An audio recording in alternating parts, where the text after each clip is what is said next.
Moms, Assalamualaikum warahmatullahi wabarakatuh. Selamat siang Moms, di hari libur panjang, long weekend ya Moms ya. Moms saat ini mungkin lagi berkumpul sama keluarga atau mungkin lagi ada yang sedang berlibur. Tapi terima kasih sudah menyempatkan menyaksikan live Instagram Mother and Baby Indonesia bersama saya Novita Enji, Editor-in-Chief Mother and Baby Indonesia, di mana hari ini kita akan membahas tentang anti panik saat demam. Hari ini kita akan berbincang-bincang dengan Dr. Reza Fahlevi, SPA. Dan nanti kalau Moms punya pertanyaan boleh langsung ditanyakan yang berkaitan dengan topik kita, yaitu demam. Saya mau nanya dulu sebelumnya, siapa dari Moms yang kalau anaknya demam panik? Aku angkat tangan boleh ya? Karena saya adalah salah satunya yang termasuk panik di saat anak dulu demam. Jadi kalau dulu waktu anak-anak saya masih kecil, anak-anak saya demam, wah saya paniknya luar biasa. Pasti langsung saya bawa ke dokter. Wah, apakah perlu seperti itu, Moms? Nah, akan kita bahas semuanya sebenarnya apa yang harus kita lakukan di saat anak kita mengalami demam. Supaya kita nggak panik. Wah, ada Moms Wita yang bilang, saya. Ada Sylvia juga yang bilang, saya. Wah, kita satu geng ya. Sama-sama panik kalau anaknya demam. Nah, hari ini akan kita bahas ya Moms ya, bersama dengan tapi Dokter Rezanya unable to join. Apakah Dokter Reza boleh request? Dokter Reza sebenarnya sudah bergabung, tapi ini saya nggak bisa ngajak untuk live IG bareng. Boleh Dokter Reza request untuk live IG supaya saya bisa langsung ngobrol sama Dokter Reza. Selamat siang, ada Oilna, terus ada yang lainnya juga ya. Buat Mom sambil kita menanti, saya ini karena saya tidak bisa menginvite Dokter Reza. Mohon maaf Dokter Reza, boleh invite Mother and Baby atau bisa request join Dokter Reza. Ya, kita menantikan ya Dokter Reza bisa join bersama kita di sini ya. Oke, ya sepertinya masih belum bisa Dokter Reza. Oke, sebentar ya. Oke, Moms, ini sepertinya ada sedikit kendala, tapi sama nih Anita Kailena bilang saya juga. Oke, Moms boleh kembali lagi ke. Oke, ini sudah ada Dokter Reza kah? Sebentar. Oh, sudah ada. Oke, sudah bisa. Baik, siap-siap ya Moms ya yang mau bertanya seputar demam dengan Dokter Reza, nanti akan dijawab langsung sama Dokter Reza. Karena kita tahu bahwa wajar kok demam itu terjadi di saat anak sakit. Hai Dokter Reza, apa kabar? Halo, apa kabar Mbak Novita? Selamat siang Dokter Reza. Ya, apa kabar nih? Baik, Alhamdulillah. Terima kasih ya Dokter Reza mau diganggu waktu liburnya buat ngobrol-ngobrol sama Moms membahas tentang demam. Iya, senang sekali bisa ketemu ya dengan Mother Oke. Apalagi sama Mbak Novita Enji. Dokter, hari ini kita akan membahas tentang anti panik saat demam. Kayaknya banyak juga nih dari Moms, karena saya ingat banget dulu di saat anak-anak saya masih kecil-kecil, saya tuh termasuk yang geng panik kalau anaknya demam. Padahal mungkin yang harus kita ketahui dulu sebenarnya pada suhu berapa sih bisa dikategorikan seorang anak itu demam? Oke, jadi memang sebenarnya demam ini salah satu gejala yang paling sering menyebabkan orang tua membawa anaknya ke dokter ya. Mungkin Mbak juga punya anak, pasti kalau anaknya demam panik gitu. Iya. Jadi memang, tapi demam itu perlu diingat bahwa demam itu adalah gejala. Jadi dia bukan penyakit, tapi hanya gejala. Penyebabnya itu ya beraneka ragam gitu. Nah, balik pertanyaan, berapa sih suhu yang dikatakan demam ya gitu. Jadi untuk disepakati sekarang adalah suhu dikatakan demam itu adalah di atas 38 derajat Celcius. Itu baru dikatakan demam. Oh gitu dok.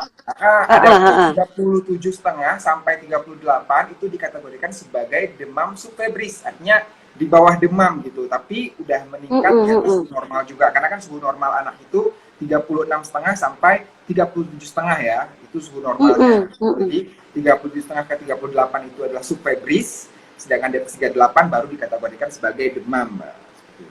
Oke, nah kalau kita sebagai orang tua akan membawa anak ke rumah sakit kayak tadi atau ke dokter, kayak tadi dokter bilang, sebenarnya salah satu yang paling sering terjadi tuh di saat orang tua membawa anak ke dokter tuh adalah karena demam. Nah sebenarnya kapan waktu yang tepat kita membawa anak ke dokter di saat anak kita suhunya sudah mencapai 38 tadi yang sudah bisa dikatakan demam itu, Dok? Ya, jadi sebelumnya dulu nih ingin coba menenangkan para moms di rumah ya gitu. Bahwa kalau kita lihat data-data hasil penelitian ya, jurnal-jurnal itu dikatakan bahwa sebenarnya demam yang disebabkan oleh suatu penyebab yang serius ya, serius itu artinya apakah sepsis dan lain yang bisa mengancam nyawa, itu kalau misalnya demam yang di komunitas sehari-hari itu hanya kurang dari 1% sebenarnya. Tapi kalau memang yang sudah didata yang sudah datang ke rumah sakit di IGD misalnya, itu kurang dari 25% atau kurang dari seperempatnya sebenarnya demam itu adalah suatu hal yang serius gitu. Nah, demam itu sendiri juga kan tadi dikatakan demam itu sebenarnya dia hanya gejala ya, tapi penyebabnya itu banyak banget ya. Mulai dari bisa karena infeksi misalnya gitu. Kalau yang paling sering pada anak ya infeksi itu paling sering juga infeksi virus sebenarnya yang bisa sehat sendiri sebenarnya ya, self-limiting disease. Iya, betul. Kemudian baru diikuti oleh infeksi bakteri, infeksi parasit jamur dan lain. Kemudian penyebab lain selain infeksi itu bisa karena misalnya dehidrasi. Jadi misalnya anak muntah, Oh iya betul. gitu dehidrasi bisa bikin demam juga ya. Kemudian misalnya setelah imunisasi juga bisa terjadi demam. Gitu. Kemudian misalnya penyebab lain itu tumbuh gigi juga sering juga menyebabkan demam yang subfebris gitu. Nah penyebab lain yang jarang itu ya keganasan, artinya kanker, penyakit autoimun itu jarang banget sih terjadinya gitu. Nah, kalau pertanyaannya balik pertanyaan Mbak Enji, kapan jadi kalau misalnya kita sebagai orang tua nih perlu membawa anak? Ya. Yang pertama adalah kalau demam pada bayi kurang dari 3 bulan ya. Nah, ini demam pada bayi kurang dari 3 bulan, terlepas dia sebenarnya ada gejala lain dan lain, itu harus dibawa. Kenapa? Karena kalau bayi di bawah 3 bulan, kadang-kadang gejalanya itu belum khas karena daya tahan tubuhnya belum sempurna ya. Dan infeksi yang biasa pun bisa berakibat buruk pada bayi-bayi yang kurang dari 3 bulan. Jadi sebaiknya kalau bayi di bawah 3 bulan ya demam itu sebaiknya dibawa ke dokter untuk diperiksa. Belum tentu ada suatu penyakit serius, tapi lebih baik diantisipasi ya kalau untuk bayi di bawah 3 bulan.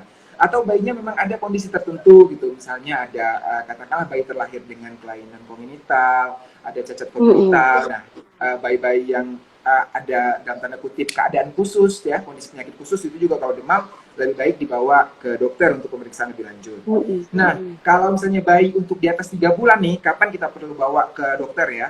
Yang pertama kita lihat ada gejala penyerta lain. Gejala penyerta lain pertama kalau misalnya dari sistem saraf, kita lihat misalnya anaknya ada kejang ya, ada penurunan kesadaran, anaknya sering mengantuk ya. Tangisannya berubah, jadi tangisannya itu suara tangisan tinggi ya, itu juga tanda-tandanya.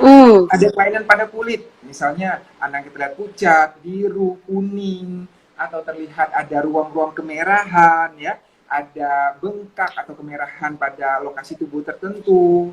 Kemudian ada tanda-tanda dehidrasi ya, tanda-tanda dehidrasi itu misalnya matanya cekung, kemudian kulitnya kurang elastis, mulutnya tampak kering, pipisnya sedikit, itu tanda-tanda dehidrasi. Kalau ada tanda-tanda infeksi saluran kemih, seperti misalnya pipisnya terlihat keruh, misalnya, itu juga perlu dibawa ke dokter. Kemudian kalau demamnya sangat tinggi, misalnya katakanlah di atas 39 derajat, nah itu sebaiknya dibawa ke dokter juga karena ada risiko terjadi kejang demam walaupun jarang. Kemudian demamnya sering atau berulang ya. Kemudian demamnya nggak hilang-hilang nih setelah 3 hari dicoba pengobatan di rumah, itu perlu dibawa. Jadi sebenarnya sih bisa dikatakan demam ini nggak perlu panik orang tua, tapi juga tidak boleh disepelekan ya. Kalau ada tanda-tanda tadi, tanda-tanda khusus itu sebaiknya dibawa konsultasi ke dokter. Tapi kalau nggak ada tanda-tanda tadi dan usianya lebih dari 3 bulan, itu kita masih bisa coba ya untuk diobati dulu di rumah gitu. Betul. Ini menarik karena sebenarnya kan kalau kita mau berpikir, kita ingat ya bahwa demam itu sebenarnya adalah kayak sinyal ya nggak sih, dokter memberikan sinyal di awal.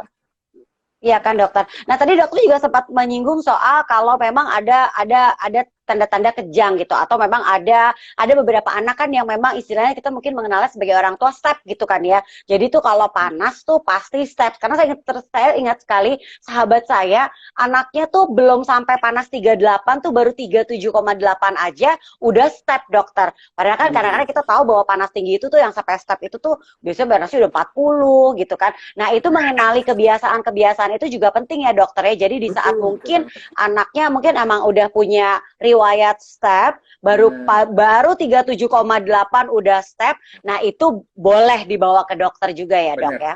Iya, benar banget.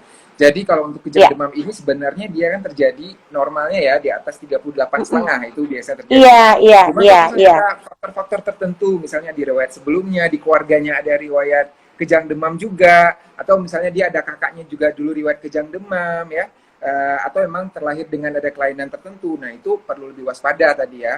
Itu kalau misalnya demam lebih baik memang dibawa ke dokter untuk dicari penyebab demamnya apa dan diatasi demamnya untuk mencegah berulangnya kejang seperti itu. Oke, Jadi benar banget sebelum saya pola-pola baca, seperti ya itu juga harus diketahui. harus Jadi kita memang pelajari. sifatnya tuh benar-benar tailor made, artinya memang satu anak dengan anak lain kondisinya bisa Iya, berbeda juga gitu, nggak bisa general semuanya. oke. Ini pertanyaan-pertanyaan sudah mulai masuk dokter. Sebelum saya bacakan satu pertanyaan lagi dari saya mengenai demam pakai kejang itu ya dokter ya. Tadi sempat dokter bilang Iya, ada apakah itu ada faktor keturunan dok dan juga kan tadi kan nggak semua anak mengalami demam dengan kejang dan yang menyebabkan demam sampai kejang tuh apa sih dok? oke. Menyebabkan demam sampai kejang itu yang pertama adalah karena memang suhunya tinggi. Yang kedua bisa juga karena ada gangguan-gangguan lain. Misalnya nih anak demam, kemudian dia nggak mau makan minum sehingga ada gangguan elektrolit di dalam tubuhnya ya. Itu juga bisa membuat Hmm, kejang. Anak demam tinggi nggak mau makan minum, kemudian terjadi hipoglikemia atau kadar gula darah yang rendah dalam tubuhnya bisa juga kejang. Tapi memang ternyata menunjukkan bahwa ada predileksi atau ada faktor keturunan yang mempengaruhi ya juga. ya ya ya Jadi ya. kalau memang anak yang terlahir dari orang tua dengan riwayat kejang demam sebelumnya, atau ada riwayat epilepsi dalam keluarga, atau di kakak-kakaknya Hmm. sebelumnya juga ada riwayat kejang demam atau epilepsi, itu kemungkinan dia untuk mengalami kejang itu lebih tinggi dibandingkan anak-anak lain yang tidak memiliki riwayat keluarga atau faktor genetik dengan kejang atau epilepsi tersebut. Oke, baik terjawab dokter. Ini ada pertanyaan dari sil_santoso. Dok, apakah anak dengan suhu Ya, tubuh yang 38 boleh langsung dikasih obat penurun panas atau sebaiknya hanya dikompres aja dokter? oke, pertanyaan bagus ya. Jadi Mm-mm. sebenarnya itu demam ini nggak selalu jelek ya buat buat anak karena Ya, demam ya, ini ya, ya. sebenarnya dia adalah mekanisme pertahanan tubuh ya untuk membuat kuman yang masuk ke dalam tubuh itu tidak bisa berkembang biak dengan baik karena tubuh Istilah lagi dilawan ya dok ya? menjaganya gitu dengan suhu demam. Jadi sebenarnya demam itu nggak serta-merta selalu jelek gitu. Nah, kalau misalnya anak demam ya, kalau dia masih di bawah 38 derajat itu sebaiknya jangan diberikan obat-obatan dulu ya. Bisa diberikan Oke. penerapan dulu seperti misalnya dikompres ya dengan air hangat. Tadi ada juga pertanyaan di Instagram bisa lihat ya. Ya, ya, Dikompresnya ya. dengan kompres air hangat, kemudian diberikan minum yang banyak karena kan ketika anak demam itu penguapan otomatis penguapan cairan yang tak terlihat itu kan banyak ya karena dia Mm-mm. kondisi demam otomatis asupan cairannya juga harus banyak kalau enggak dia dehidrasi dan kalau dia dehidrasi makin demam lagi itu seperti lingkaran Betul. setan ya. Nah Mm-mm. kemudian kita pakaikan pakaian yang tipis yang nyaman jadi nggak perlu juga yang diselimutin atau ditelanjangin itu sudah Ah terbukti iya benar ya. betul. Suhu ruangan juga diatur senyaman mungkin, jadi nggak perlu Ya, terlalu ya, panas ya. atau terlalu dingin senyaman mungkin. Nah, apabila dengan itu misalnya demam di atas 38 yang menyebabkan anaknya itu nggak nyaman, artinya anaknya jadi misalnya merengek terus, jadi susah minum, tapi Oke. kan obat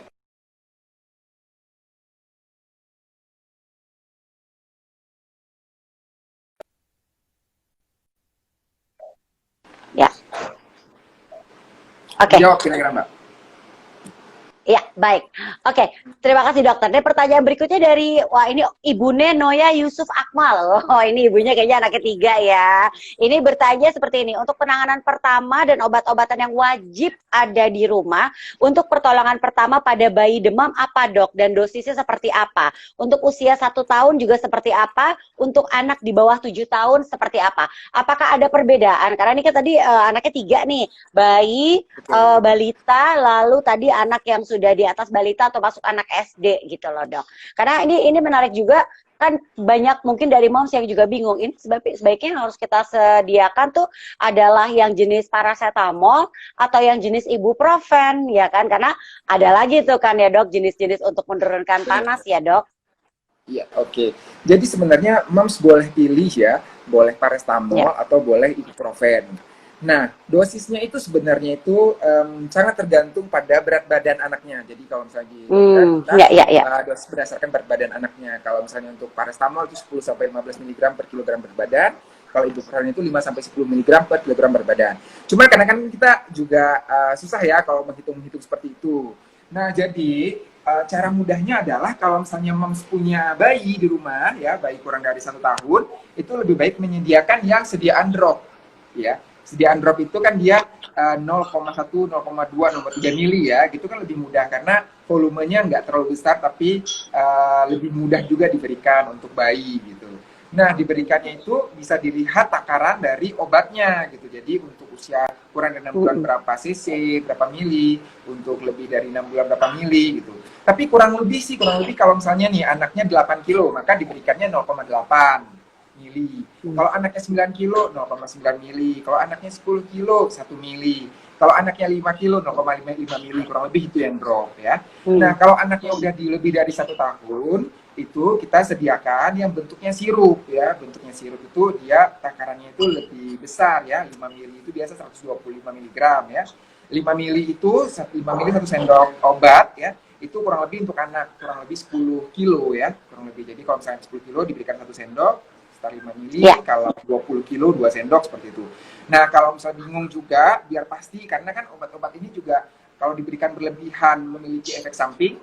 Kalau misalnya diberikan kurang dosisnya juga efeknya nggak paten. Iya, nggak ada efeknya nanti kan. Memang benar-benar harus teliti melihat di label obatnya, itu yang paling aman. Label obatnya dilihat berapa gitu. Tapi menurut saya sih karena 2 obat ini aman diberikan, jadi boleh disediakan di rumah ya, diberikan pada saat anak demam sambil-sambil ya, kalau memang tadi ada indikasi untuk dikonsultasikan ke dokter baru dibawa ke dokter. Tapi untuk pertolongan pertama tadi dikompres, berikan minum yang banyak, diberikan obat-obatan penurun demam itu mudah-mudahan bisa diberikan dengan aman asalkan dosisnya benar, asal juga frekuensinya benar ya. Jadi frekuensinya juga tidak bisa diberikan terlalu sering. Jadi diberikan itu kalau paracetamol sekitar per 6 jam ya. Ibuprofen juga diberikan per 6 atau per 8 jam. Kalau diberikan terlalu sering juga jadinya dosisnya terlalu besar untuk si anaknya gitu. Oke. Nah, ini menarik mengenai waktu pemberian. Kadang-kadang kan kita bisa mikir gini, sehari 3 kali, pagi, siang, lalu malam gitu kan ya. Tapi jarak jamnya tuh suka nggak menentu. Mungkin paginya diberikan jam 9, lalu siangnya diberikan jam 12, padahal tuh baru 3 jam ya dokter. Jadi memang jarak waktu itu tuh memang harus dihitung banget. Kayak tadi misalnya sehari 3 kali berarti 24 jam dibagi 3. Nah, pemberiannya setiap 8 jam berarti ya dokter ya. Benar banget. Ya, paling banyak itu kalau untuk di rumah aman diberikan paling banyak itu adalah per 6 jam ya. Jadi kalau misalnya mudah dibuat ya jam 12, jam 6 sore, jam 12 malam, jam 6 pagi gitu kan lebih mudah kita aturnya ya, paling cepat seperti itu. Kalau misalnya lebih dari itu nggak dianjurkan ya karena resiko tadi ada efek samping juga kalau diberikan terlalu banyak. Betul. Nah, tapi juga jaraknya nggak boleh terdekat tadi kayak benar kata. Jaraknya juga nggak boleh terlalu dekat gitu ya. Jarak paling cepat sekali diberikan untuk paracetamol itu adalah 4 jam paling cepat. Kalau kurang dari itu nggak dianjurkan. Gitu. Jadi kalau memang kurang dari udah diberikan obat nih misalnya kurang dari 4 jam itu ternyata demam lagi, bisa dicoba cara lain dulu, misalnya dikompres dulu. Gitu. Atau kalau buat dibawa ke dokter gitu. Oke. Nah, dokter udah menyinggung soal kompres nih, pas banget ada pertanyaan dari will.sylvia.catherine. Dok, anak demam lebih baik dikompres air es atau air hangat? Nah, pas banget nih dokter. Oke. Jadi sudah sekilas tadi dijelaskan bahwa yang terbaik itu adalah air hangat ya. Kenapa air hangat? Jadi mekanisme demam itu sendiri sebenarnya adalah tubuh kita, termasuk tubuh anak itu memiliki pusat untuk mengatur suhu tubuh ya, terdapat di otak, bagiannya adalah hipotalamus namanya ya. Nggak penting itu namanya, tapi yang jelas pusat pengatur suhu tubuh di otak itu ya, dia berusaha meningkatkan thresholdnya atau batas suhunya gitu. Jadi tadi kan ketika ada virus atau bakteri masuk tubuh kita kan berusaha untuk melawannya, sehingga otak menaikkan batas suhu tubuhnya. Jadi yang awalnya misalnya 37 dinaikkan jadi 38 suhunya gitu. Nah, tujuan pemberian kompres hangat ini sebenarnya dia adalah untuk mengelabui pusat pengatur suhu tubuh di otak tadi gitu. Ketika kita kompres dengan air hangat ya, kita berikan di kepala, misalnya permukaan tubuh atau di lipatan-lipatan tubuh kan, tubuh itu melalui reseptor-reseptor di kulit mengatakan ke otak bahwa, wah, panasnya itu udah berlebihan nih di tubuhnya gitu. Yuk kita turunkan suhu Dikelabui tubuhnya ya. gitu. Jadi kita mengelabui si pusat otak tadi sehingga suhu tubuhnya menjadi turun seperti itu. Nah, kalau misalnya kita kompres itu kan yang terbaru, tapi ini kan memang ilmu terus berkembang ya gitu. Kalau sebelumnya digunakan air dingin ya sebenarnya untuk terjadi proses penyerapan panas ya dari suhu dingin, misalnya dari kompres dingin ke suhu tubuh. Tapi sebaliknya ternyata kalau misalnya benda dingin diletakkan ke kulit itu malah menyebabkan kulit kita pembuluh darahnya itu mengecil sehingga suhu juga susah keluarnya gitu ya. Jadi, baik. Jadi kan terjadi vasokonstriksi ya. Kalau misalnya kita kedinginan tuh kan tangan-tangan kita berkerut karena dia pembuluh darah itu mengecil sehingga suhu yang harusnya keluar juga susah keluarnya kan dari tubuh gitu. Nah, itulah alasan-alasan kenapa lebih cocok itu adalah air hangat ya. Dikatakan itu tepid water. Tepid water itu sedikit di atas suhu tubuh. Jadi kurang lebih sekitar 38 derajat ya di atas suhu tubuh, tapi untuk mengelabui bahwa wah di tubuh nih suhunya udah panas sehingga diturunkan gitu. Jadi sekarang lebih cocok dengan air hangat ya, dengan air dingin. Yang terbaru ya. Boleh dimandiin nggak? Boleh dimandiin nggak dok kalau anak demam dengan air hangat kalian gitu loh dok? Ya boleh. Jadi dimandikan itu tidak masalah, boleh asalkan memang ya nggak terlalu tersering juga dan memang dijaga tadi kondisi anaknya senyaman mungkin ya. Gitu. Oke, dok, pertanyaan berikutnya dari Mita Hanifa. Dok, anak saya kalau demam di bawah 30 derajat, tapi rewel, nggak bisa tidur, jadinya nangis terus. Bolehkah diberi paracetamol untuk bantu nyamankan? Karena tadi kan mengingat dokter bilang suhu di atas 38 derajat baru kita berikan bantuan obat untuk menurunkan panas. Tapi kalau anaknya jadi rewel, dok, padahal suhunya belum 38, nah itu gimana, dok? Iya. Tadi sebaiknya memang diberikan setelah 38 diberikan obat. Tapi kalau memang harus dilihat juga kondisi anaknya ya gitu. Kalau memang anaknya rewel, nantinya juga dia menyusuinya susah misalnya, istilahnya susah, makin dehidrasi, makin demam gitu ya. Ada dampaknya juga ya kalau misalnya kita biarkan seperti itu saja. Saran saya cobain dulu dengan kompres sama minum yang banyak. Tapi kalau misalnya dengan itu juga belum berhasil, maka boleh diberikan obat. Jadi sebenarnya boleh-boleh aja ya. Cuman ya kita juga kalau bisa tanpa obat ya tetap tanpa obat. Tapi kalau memang diperlukan sekali ya nggak masalah diberikan obat. Toh obatnya sebenarnya asalkan dengan dosis dan frekuensi yang benar itu obat yang aman. Oke. Safina bertanya, dok kalau demam karena imunisasi, apakah penanganannya sama? Nah, ini menarik nih dok, benar. Apakah perlu kita berikan obat-obatan? Apalagi kan kadang-kadang kalau ada beberapa vaksin yang memang membuat anak menjadi demam. Apakah perlu kita berikan obat-obatan atau mungkin ada penanganan dengan cara lain? Baik. Ini pas banget tadi karena memang mau bicara topik ini ya saya otomatis searching lagi ya tentang informasi-informasi terbaru ya mengenai demam pada anak ini gitu ya. Nah memang saya menemukan pas banget nih sumber literatur mengenai demam pasca vaksin ya. Itu dikatakan bahwa kalau misalnya setelah vaksin anaknya demam lebih dari 38 derajat itu baru diberikan paracetamol atau ibuprofen. Tapi kalau demamnya kurang dari itu atau untuk sebagai pencegahan, jadi kadang-kadang ada juga kan yang betul nih, karena habis vaksinasi langsung diberikan anti demam aja deh untuk mencegah demam. Nah, ternyata kalau untuk pencegahan itu kurang baik karena itu dapat menekan si efek imunitas yang disebabkan oleh vaksin tersebut gitu. Baik. Sebagai kalau misalnya dia nggak demam maka nggak perlu diberikan paracetamol gitu, cukup diobservasi saja ya, diberikan minum banyak, ASI yang banyak. Tapi kalau memang demam dan demamnya lebih dari 38 baru boleh diberikan obat-obatan ya. Jadi jangan diberikan obat kalau dia nggak demam ya, seperti itu karena ternyata itu dapat mengurangi efektivitas dari daya tahan tubuh vaksin akibat vaksin tadi. Oke, jadi mungkin lebih ditangani dengan cara dikompres, lebih baik seperti itu kali ya dokter ya. Oke, baik. Ini pertanyaan dari Olive Indri. Bagaimana keamanan metamizol sebagai obat demam lain selain paracetamol dan ibuprofen? Oke, jadi kan metamizol itu salah satu obat yang sering digunakan juga kan pada demam, tapi biasanya itu pada dewasa. Nah, kalau pada anak ya penggunaannya itu terbatas ya. Jadi jangan kita berikan, maksudnya karena kita berbicara ini dalam lingkup ibu di rumah ya, moms ya. itu tidak dianjurkan untuk di rumah. Yang dianjurkan untuk aman adalah paracetamol dan ibuprofen ya. Adapun pada kondisi-kondisi tertentu, misalnya demam sangat tinggi dan di rumah sakit diberikan oleh dokter, itu pasti dokter sudah mempertimbangkan ya efek samping, keamanan dan lain dosis dan lain-lain ya. Sehingga mungkin misalnya dengan pemberian obat-obat anti demam biasa demamnya tidak turun baru diberikan, tapi tentunya pemberian metamizol ini harus dalam pengawasan dokter gitu, tidak untuk diberikan di rumah.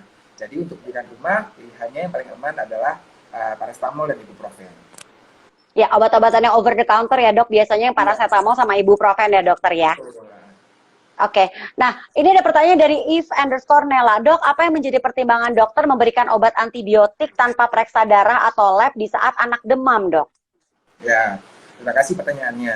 Nah, jadi antibiotik sebenarnya bukan jawaban untuk demam, karena memang kalau kita lihat dari data sebenarnya kebanyakan demam pada anak itu disebabkan oleh virus ya. Tapi memang ada karakter-karakter tertentu demam yang disertai dengan infeksi bakteri gitu. Misalnya demam terlihat ada pipisnya yang keruh karena infeksi saluran kemih juga sering menyebabkan anak demam gitu ya. Kemudian demam ketika diperiksa kerongkongannya ternyata memang ada gejala infeksi bakteri fokus pada kerongkongannya misalnya seperti itu.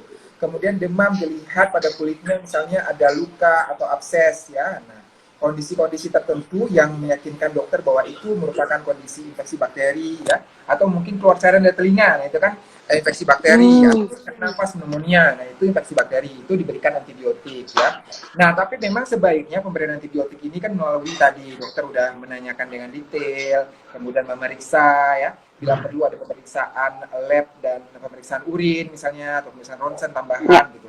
Tapi mungkin pada kondisi-kondisi tertentu, misalnya di daerah-daerah tertentu yang memang nggak ada pemeriksaan penunjang berupa pemeriksaan darah, ronsen ataupun urin dan lain-lain, kadang-kadang kan dokter hanya bisa mengandalkan panca inderanya ya, yang berdasarkan anamnesis, wawancara dan pemeriksaan fisik. Nah, apabila memang dokter sangat curiga bahwa itu infeksi bakteri, maka dokter memberikan antibiotik. Tapi kalau tidak, biasanya dokter tidak memberikan antibiotik. Nah, itulah, tapi untuk pemberian antibiotik ini memang harus sesuai dengan supervisi oleh dokter ya. Jadi tidak bisa kita berikan sendiri antibiotik. Karena yang pertama dosisnya harus pas. Karena kalau dosisnya nggak pas justru bisa efek sampingnya banyak. Yang kedua durasinya harus pas, lamanya harus pas. Karena kalau misalnya untuk infeksi saluran kemih diberikan 5 hari. Kalau kurang dari itu, maka justru membuat kuman-kuman itu menjadi tahan dan menjadi resisten terhadap antibiotik. Ya, berikutnya seperti itu. Jadi memang pemberian antibiotik ini harus di bawah resep dokter dan pemantauan dari dokter. Oke, dok, satu pertanyaan yang akan saya bacakan yang berikutnya dari Maulidia Intan. Dok, izin bertanya, untuk kasus demam disertai kejang suhu tubuh di bawah 39 derajat, apakah kemungkinan besar akan berlanjut ke arah epilepsi jika anak nanti sudah besar? Dan faktor resiko tadi kita sudah menyebutkan untuk penyebab dari demam yang sampai kejang itu apa? Ya, baik. Jadi sebenarnya pada dasarnya ya, anak yang memiliki riwayat kejang demam itu nggak semuanya juga dia beresiko untuk mengalami epilepsi di kemudian hari ya. Yang beresiko untuk mengalami epilepsi itu yang pertama adalah kejang demam yang jadi tentu ada yang simple, ada yang sederhana, simpleks, ada yang kompleks ya. Yang kompleks itu misalnya kejang demamnya itu lama ya, kejangnya lebih dari 15 menit ya. Kemudian kejangnya justru bukan seluruh tubuh tapi sebagian tubuh ya. Kejangnya berulang dalam 24 jam, kejangnya hanya sekali tapi berulang gitu. Ada riwayat keluarga dengan epilepsi atau riwayat keluarga dengan kejang sebelumnya. Kemudian ada juga riwayat kelainan sistem saraf, misalnya anak dengan cerebral palsy dan lainnya, itu ada kemungkinan atau risiko lebih besar untuk mengalami epilepsi di kemudian hari ya. Tapi kalau misalnya anak yang hanya kejang demam yang simpel tadi, durasinya kurang dari 15 menit, tidak berulang dalam 24 jam, kemudian kejangnya seluruh tubuh ya satu kali, tidak ada gejala-gejala seperti gejala infeksi sistem saraf. Nah, itu kemungkinan untuk mengalami epilepsi di kemudian hari itu kecil. Jadi tergantung kondisi anaknya dan tergantung tadi faktor-faktor risiko lain yang dimiliki oleh anak. Jadi nggak serta-merta semua anak kejang step itu pasti bodoh. Pasti nanti epilepsi gitu ya dok ya? Anak step itu pasti epilepsi, nggak mesti seperti itu juga. Oke, baik. Dokter, kita tutup obrolan kita hari ini mengenai Makasih anti banyak. panik saat kejang dengan tips dari dokter supaya moms jangan panik kalau lagi kalau mengalami anaknya demam gitu, Dok. Demam ya. Oke, jadi kesimpulannya ya, intinya adalah yang pertama, demam itu merupakan suatu gejala ya, dia bukan penyakit, gejala yang harus dicari apa penyebabnya ya. Yang kedua adalah untuk demam ini tidak perlu terlalu panik ya, tapi tidak boleh disepelekan juga. Tadi harus dilihat tanda-tanda kapan harus dibawa ke dokter, yaitu kalau anak kurang dari 3 bulan, ada gejala lain misalnya kejang, penurunan kesadaran, kemudian kelainan warna kulit, ya kelainan urin, kemudian demamnya tinggi sekali, demamnya lama lebih dari 3 hari, demamnya berulang, itu kondisi-kondisi yang demam perlu dibawa untuk ke dokter ya. Untuk penanganannya saat ini adalah diberikan dengan kompres air hangat, dengan minum yang cukup, diberikan pakaian yang senyaman mungkin, tidak terlalu tebal, terlalu tipis, suhu ruangan yang baik, dan bila perlu diberikan obat-obatan penurun demam. Untuk saat ini yang paling aman adalah paracetamol dan ibuprofen. Ya. Baik, Dokter Reza, terima kasih banyak. Ini juga ada moms Terima yang kasih bilang banyak. Sylvia_Pia_Leonita. Terima kasih Dokter Reza, informasinya Ya. bermanfaat banget buat kita semuanya. Selamat menikmati long weekendnya, Dokter. Terima kasih sudah mau diganggu sama Mother and Baby. Terima kasih, Dokter. Dadah. Bye.